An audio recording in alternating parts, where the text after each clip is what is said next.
तो फिर मैं अब क्या करूं वासुदेव? निर्णय लीजिए बड़े भैया, निर्णय लीजिए। ये क्या निर्णय लेंगे देवकी नंदन?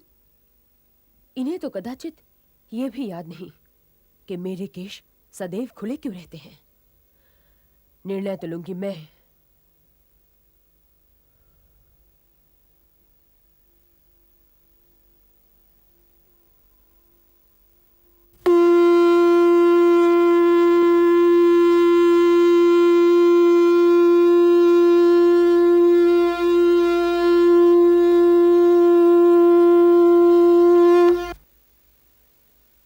पांचाली को समझाइए वासुदेव कि ज्येष्ठ कुंती पुत्र कायर नहीं है, किंतु वो केवल एक योद्धा ही नहीं, वो एक राजा भी है, और राजा के कर्तव्य योद्धा के कर्तव्यों से कहीं अधिक गंभीर होते हैं।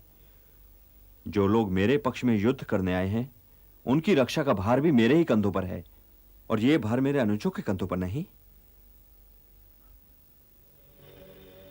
तुम्हारे ये खुले केश सर्प की भांति मुझे भी दिन रात डसते रहते हैं पांचाली, दिन रात डसते रहते हैं।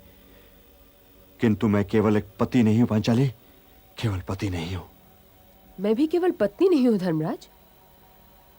आप जिस इंद्रप्रस्थ के नरेश हैं राजन, मैं भी उसी इंद्रप्रस्थ की पटरानी हूं। मुझे इंद्रप्रस्थ नहीं चाहिए, मुझे दुशासन की छाती का लहू चाहिए, ताकि मैं उस लहू से अपने इन केशों में भरी हुई अपमान की धूल धो सकूं। तुम्हें वो लहू अवश्य मिलेगा पांचाली, तुम्हें वो लहू अवश्य मिलेगा। भरत वंश में केवल पितामह भीष्म ही प्रतिज्ञा करना नहीं जानते। क्रोध के गहरे पानी में इतनी दूर न जाइए मजले भैया कि स्वयं डूब जाएं। सेनापति जैसी बात कीजिए, सेनापति जैसी। यह सोचिए कि कौरवों की सेना आपकी सेना से बड़ी है। 11 और 7 का अनुपात है, 11 और 7। और यह अनुपात यह सोचने से और भी बढ़ जाता है कि उस सेना के प्रधान सेनापति स्वयं गंगापुत्र भीष्म हैं, जिनकी मृत्यु स्वयं उनकी अपनी मुट्ठी में बंद है। फिर परशुराम शिष्य द्रोणाचार्य और कर्ण हैं, महारथी कृपाचार्य हैं, स्वयं दुर्योधन है, दुशासन है। हमारे पास भी सरकंडे के बने हुए योद्धा नहीं है। महाराज द्रुपद, विराट नरेश, भ्राता धृष्टद्युम्न, महावीर शिखंडी, महावीर सात्यकी, फिर मजले भैया भीम और छोटे भैया अर्जुन। उधर वालों में से इनका सामना कौन करेगा? और ये ना भूलिए मधुसूदन कि हमारे साथ आप हैं, आप। किंतु मैं तो निहत्था हूं पार्थ। हमें आपका वरद हस्त ही तो चाहिए, हमें आपके आशीर्वाद का हाथ ही तो चाहिए वासुदेव। अस्त्र शस्त्र तो हमारे पास बहुत हैं और उनके पास भी बहुत हैं, किंतु उनके पास पांचाली के खुले हुए केश नहीं है वासुदेव, और उनके पास आप भी तो नहीं हैं। तुम्हारे साथ कोई और भी है पार्थ, और उसी के कारण मैं तुम्हारे साथ हूं। तुम्हारे साथ धर्म है।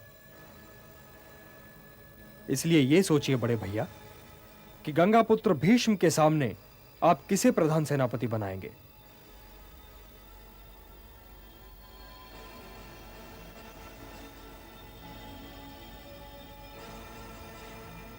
महाराज द्रुपद के विषय में क्या विचार है मधुसूदन?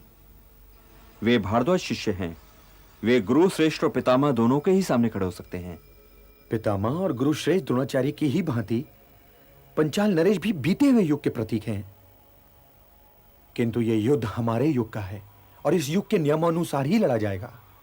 इसलिए मेरे विचार में अग्निकुंड से उत्पन्न होने वाले योद्धा धृष्टद्युम्न इस दायित्व के लिए उचित रहेंगे भ्राताश्री। महाराज कुमार शिखंडी क्यों नहीं?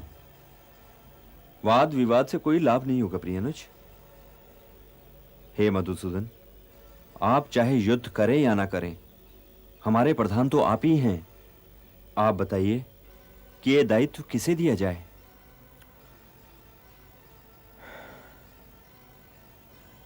हे राजन, मेरे विचार में तो पार्थ ही का प्रस्ताव स्वीकारनीय है।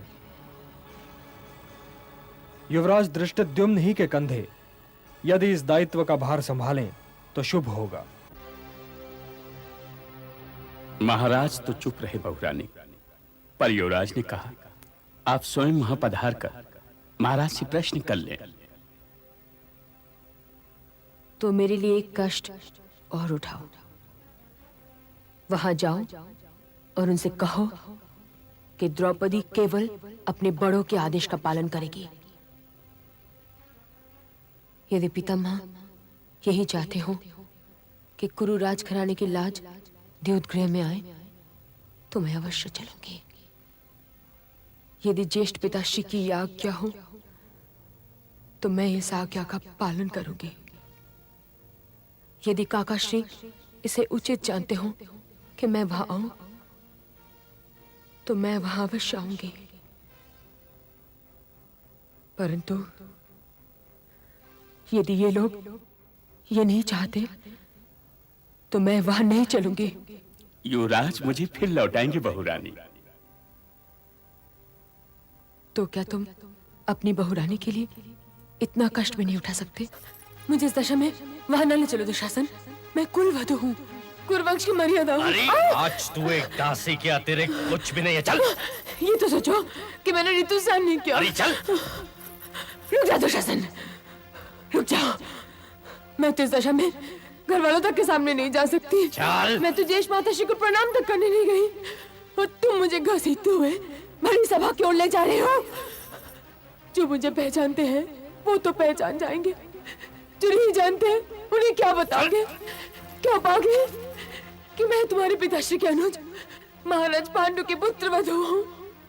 और यदि बीच में ज्येष्ठ माताश्री मिल गई और उन्होंने तुमसे पूछा कि तुम क्या घसीटे लिए जा रहे हो तो क्या कहोगे उन्हें? कह सकोगे कि तुम कुरुवंश की मर्यादा को घसीटते हुए भारी सभा क्यों ले जा रहे हो? चल। राजकुमारों से बात करना सीखो दासी। चल। तुम्हारा इस अपराध और मेरा इस अपमान पर पांडव तुम्हें कभी क्षमा नहीं करेंगे, और वो क्षमा करना चाहेंगे भी तो मैं क्षमा करने नहीं दूंगी। चल। आज से मैं उनका मान नहीं अपमान का घाव हूँ। चलती है कि नहीं? चल। अपमान का घाव। छोड़ दो, छोड़ दो मुझे। चल। चल। चल। चल। अरे चल ना। चल। चल। चल। छोड़ दे। चल। चल। चल।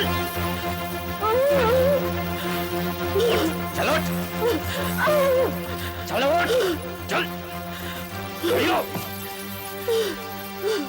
भ्राताश्री, ये रही 5 पतियों वाली द्रौपदी। क्या कहा था तूने? अंधे का पुत्र अंधा? दुशासन, इस दासी को मेरी जंघा पर बिठा दो।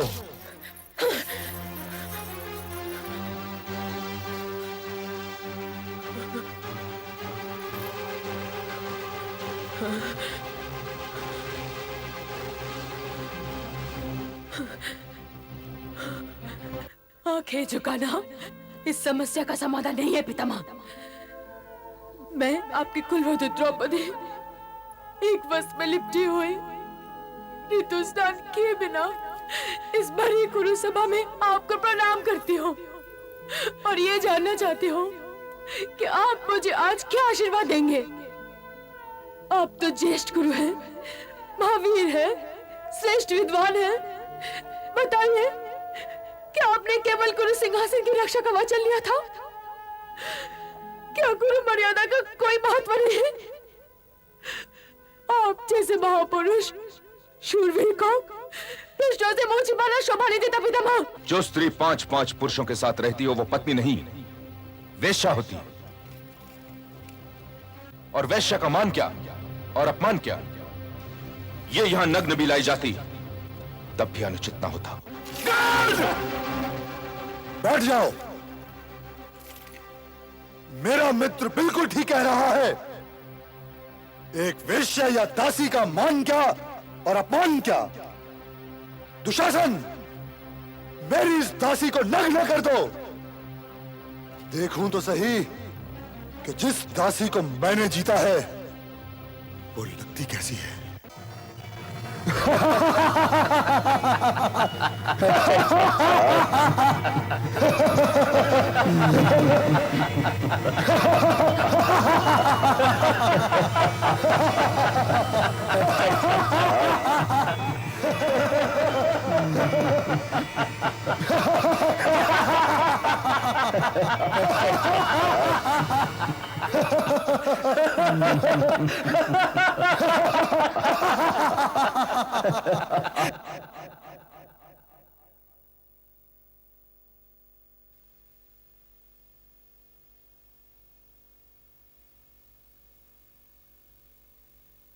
बहन, मैं अपने इन केशों को समझा रही थी भैया कि इनके वनवास के समाप्त होने के दिन आ गए। इन सर्पों ने मुझे 13 वर्ष डसा है भैया, 13 वर्ष। और इन 13 वर्षों का हर दिन शताब्दियों से बड़ा था। इस अपमान का विष हम सब ने पिया है कल्याणी, हम सब ने पिया है। मुझे दुशासन की छाती का लहू मिल जाएगा ना मेरे वीरन?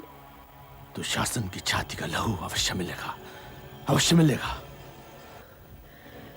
तब मैं पांडव सेना के प्रधान सेनापति महारथी धृष्टद्युम्न को सादर प्रणाम करती हूँ।